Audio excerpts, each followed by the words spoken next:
Chapter 9. The Battle in the Plain. The distance from the bottom of the funnel to the floor of the chamber beneath it could not have been great, for all three of the victims of Tario's wrath alighted unscathed. Carthoris, still clasping Thuvia tightly to his breast, came to the ground cat-like upon his feet, breaking the shock for the girl. Scarce had his feet touched the rough stone flagging of this new chamber than his sword flashed out ready for instant use. But though the room was lighted, there was no sign of enemy about. Carthoris looked toward Jav. The man was pasty white with fear. "What is to be our fate?" asked the Heliumite. "Tell me, man. Shake off your terror long enough to tell me, so I may be prepared to sell my life and that of the Princess of Tarth as dearly as possible." "Komal," whispered Jav. "We are to be devoured by Komal." "Your deity?" asked Carthoris. The Lotharian nodded his head. Then he pointed toward a low doorway at one end of the chamber. "From thence will he come upon us. Lay aside your puny sword, fool. It will but enrage him the more and make our sufferings the worse." Carthoris smiled, gripping his long sword the more firmly. Presently Jav gave a horrified moan, at the same time pointing toward the door. "He has come," he whimpered. Carthoris and Thuvia looked in the direction the Lotharian had indicated, expecting to see some strange and fearful creature in human form. But to their astonishment they saw the broad head and great maned shoulders of a huge bantha, the largest that either ever had seen. Slowly and with dignity the mighty beast advanced into the room. Jav had fallen to the floor and was wriggling his body in the same servile manner that he had adopted toward Tario.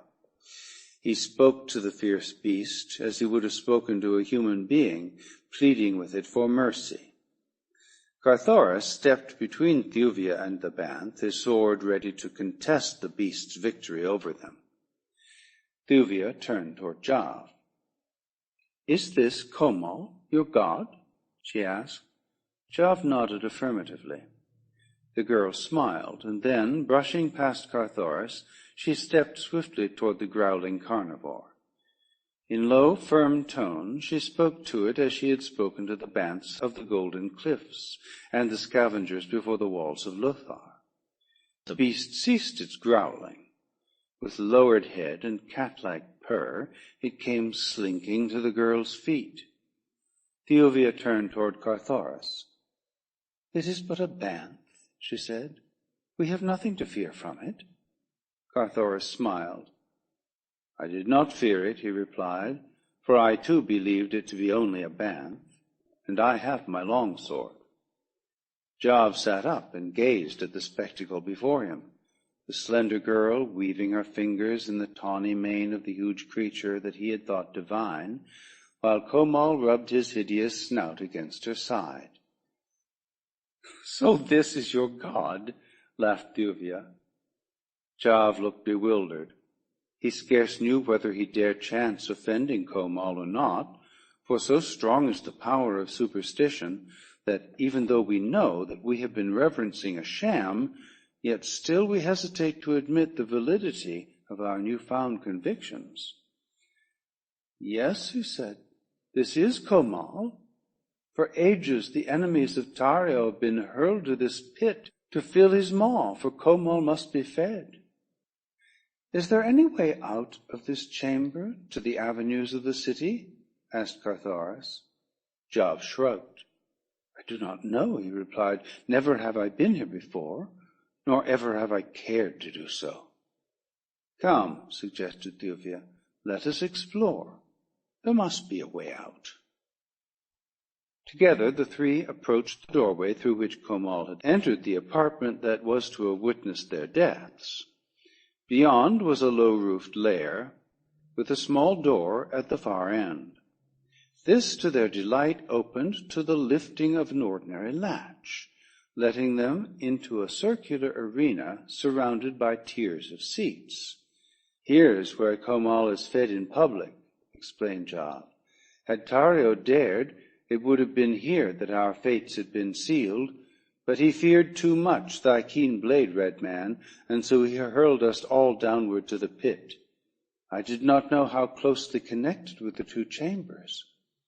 Now we may easily reach the avenues and the city gates. Only the bowmen may dispute the right of way, and knowing their secret, I doubt that they have power to harm us. Another door led to a flight of steps that rose from the arena level upward through the seats to an exit at the back of the hall. Beyond this was a straight, broad corridor running directly through the palace to the gardens at the side. No one appeared to question them as they advanced, mighty Komal pacing by the girl's side. "Where are the people of the palace, the Jedak's retinue?" asked Carthoris.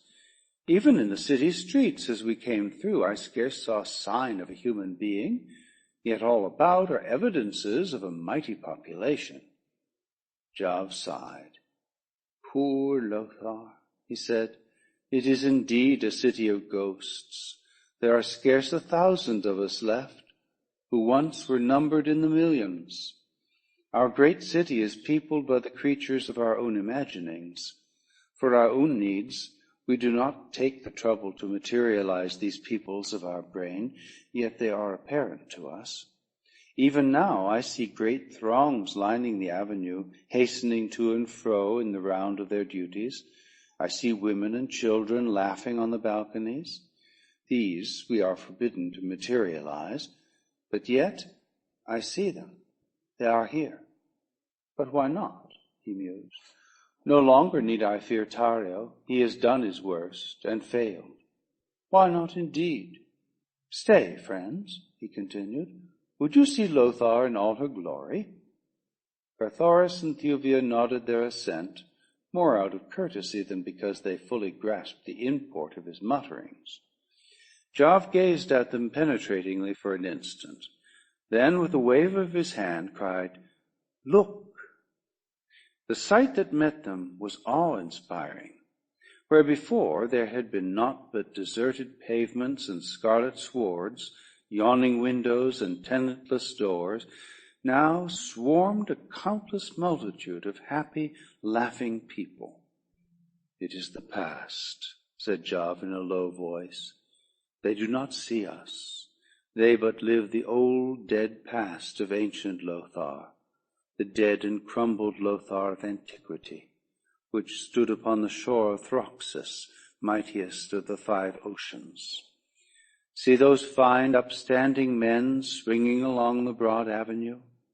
See the young girls and the women smile upon them. See the men greet them with love and respect. Those be seafarers coming up from their ships, which lie at the quays at the city's edge. Brave men they. Ah, but the glory of Lothar has faded. See their weapons. They alone bore arms, for they crossed the 5 seas to strange places where dangers were. With their passing passed the martial spirit of the Lotharians, leaving, as the ages rolled by, a race of spineless cowards. We hated war, and so we trained not our youth in warlike ways. Thus followed our undoing. For when the seas dried and the green hordes encroached upon us, we could do naught but flee. But we remembered the seafaring bowmen of the days of our glory. It is the memory of these which we hurl upon our enemies." As Job ceased speaking, the picture faded, and once more the 3 took up their way toward the distant gates along deserted avenues. Twice they sighted Lotharians of flesh and blood. At sight of them and the huge banth, which they must have recognized as Komal, the citizens turned and fled. "They will carry word of our flight to Tario," cried Job, "and soon he will send his bowmen after us. Let us hope that our theory is correct, and that their shafts are powerless against minds cognizant of their unreality. Otherwise we are doomed. Explain, Red Man, to the woman the truths that I have explained to you, that she may meet the arrows with a stronger counter-suggestion of immunity. Carthoris did as Jove bid him. But they came to the great gates without sign of pursuit developing. Here Jove set in motion the mechanism that rolled the huge wheel-like gate aside, and a moment later the three, accompanied by the banth, stepped out into the plain before Lothar. Scarce had they covered 100 yards when the sound of many men shouting arose behind them. As they turned, they saw a company of bowmen debouching upon the plain from the gate through which they had but just passed. Upon the walls above the gate were a number of Lotharians, among whom Jove recognized Tario. The Jeddak stood glaring at them, evidently concentrating all the forces of his trained mind upon them. That he was making a supreme effort to render his imaginary creatures deadly was apparent. Jove turned white and commenced to tremble. At the crucial moment he appeared to lose the courage of his conviction. The great banth turned back toward the advancing bowmen and growled. Carthoris placed himself between Thuvia and the enemy, and facing them awaited the outcome of their charge. Suddenly an inspiration came to Carthoris. "Hurl your own bowmen against Tario's," he cried to Jove. "Let us see a materialized battle between two mentalities." The suggestion seemed to hearten the Lotharian, and in another moment the three stood behind solid ranks of huge bowmen who hurled taunts and menaces at the advancing company emerging from the walled city. Jove was a new man the moment his battalion stood between him and Tario. One could almost have sworn the man believed these creatures of his strange hypnotic power to be real flesh and blood. With hoarse battle cries, they charged the bowmen of Tario. Barbed shafts flew thick and fast. Men fell, and the ground was red with gore. Carthoris and Thuvia had difficulty in reconciling the reality of it all with their knowledge of the truth. They saw Utan after Utan march from the gate in perfect step to reinforce the outnumbered company which Tario had first sent forth to arrest them. They saw Jove's forces grow correspondingly, until all about them rolled a sea of fighting, cursing warriors, and the dead lay in heaps about the field. Jove and Tario seemed to have forgotten all else beside the struggling bowmen that surged to and fro, filling the broad field between the forest and the city. The wood loomed close behind Thuvia and Carthoris. The latter cast a glance toward Jove. "Come," he whispered to the girl. "Let them fight out their empty battle. Neither evidently has power to harm the other. They are like two controversialists hurling words at one another. While they are engaged, we may as well be devoting our energies to an attempt to find the passage through the cliffs to the plain beyond." As he spoke, Jove, turning from the battle for an instant, caught his words. He saw the girl move to accompany the Heliumite. A cunning look leaped to the Lotharian's eyes. The thing that lay beyond that look had been deep in his heart since first he had laid eyes upon Thuvia of Tarth. He had not recognized it, however, until now that she seemed about to pass out of his existence. He centered his mind upon the Heliumite and the girl for an instant. Carthoris saw Thuvia of Tarth step forward with outstretched hand. He was surprised at this sudden softening toward him, and it was with a full heart that he let his fingers close upon hers, as together they turned away from forgotten Lothar into the woods and bent their steps toward the distant mountains. As the Lotharian had turned toward them, Thuvia had been surprised to hear Carthoris suddenly voice a new plan. "Remain here with Jove," she had heard him say, "while I go to search for the passage through the cliffs."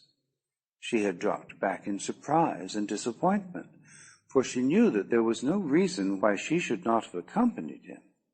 Certainly she should have been safer with him than left here alone with the Lotharian. And Job watched the two and smiled his cunning smile.